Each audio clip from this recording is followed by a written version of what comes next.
Hi, I'm Drew Klaber with Minutes Oil America Corporation. I'm here with Jeremy Banks, and on today's tool tip, we're going to be discussing the difference between skidded and skidless surface finish measurements.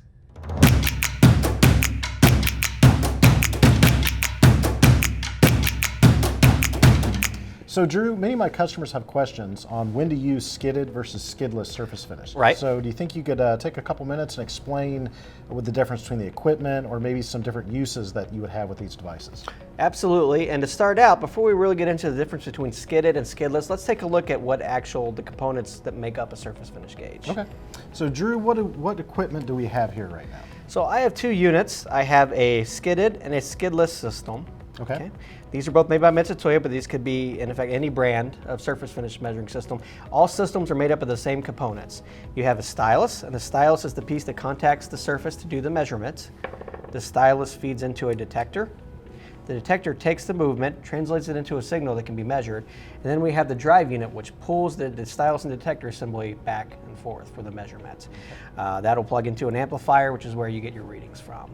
Now, this is a skidless system, as I mentioned. The skidded system is very similar, except you'll notice that the stylus and the detector are all one piece here. Okay. So I still have the stylus that's protruding out from the detector, but around it is a housing, and that housing is what we refer to as the skid right here.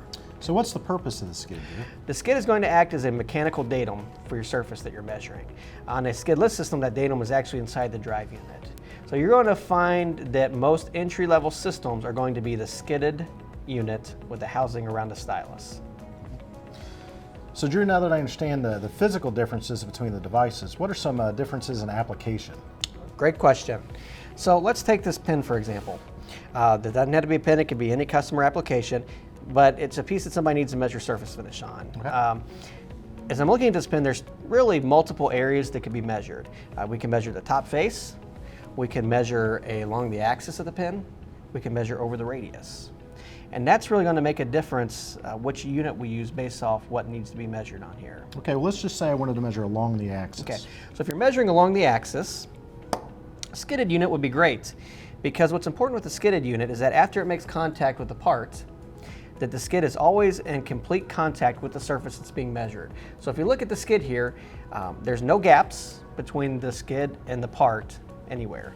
It's not sitting at a kind of a weird angle to where the beginning or the end of the skid is off. It's nice, even contact, to where if I were to move the stylus or the skid back and forth, it's always in contact with the part. And that's important because the skid is the datum, and if the datum isn't making good contact with the part, you get inaccurate measurements, right? That is correct. So if you were to measure along the axis of this part, you'd be fine. If you wanted to measure the top face of this part, you'd be fine as well. Now what if I wanted to measure radially? That would be an issue with the skidded system. So let's flip the part up here. Now if I were to present the stylus to the area, as I move the stylus back and forth across the part, you notice depending on where I am, either the beginning or the end of the skid are going to be off of the surface that's being measured, right? I'm either going to have a gap at the beginning or gap at the end of the measurement. Right, and this would be bad because that's the datum and it's not making consistent contact with the part. That's correct. Now, if I were to take a measurement with this, I could probably spend some time with the setup and actually get a number that's going to show up on my amplifier, but that doesn't mean that the number is a good measurement that I can trust. Okay, so in an application like this, a skidless system would be better? That's correct. So you'll notice as I bring a skidless system in for measuring, that by not having a skid, I can actually bring the stylus in contact with the surface. I'm going to get a very good measurement here. You're going to be able to trust these numbers that you're getting from this unit. So as long as I stay within the stroke of the detector? That's correct. Okay. That's correct. Depending on the unit you have, that will vary how much actual stylus travel you have. So as long as I stay within my stylus travel, I can measure radially across the part? That's correct. That would be no issue to actually have the stylus traverse from side to side.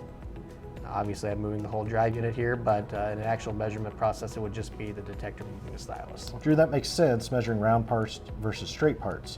Are there any other features that would lend themselves to a skidless device versus a skidded? Absolutely. So let's switch parts for a second. And now we're going to take a look at a piston. Notice the piston has a small groove here on the outside diameter. If we wanted to measure this groove, it might be a little difficult to do with the skidded system because as I start to move my stylus in, you notice the skid is larger than the groove that I need to measure. So I could not actually measure the bottom surface of this groove with a skidded unit.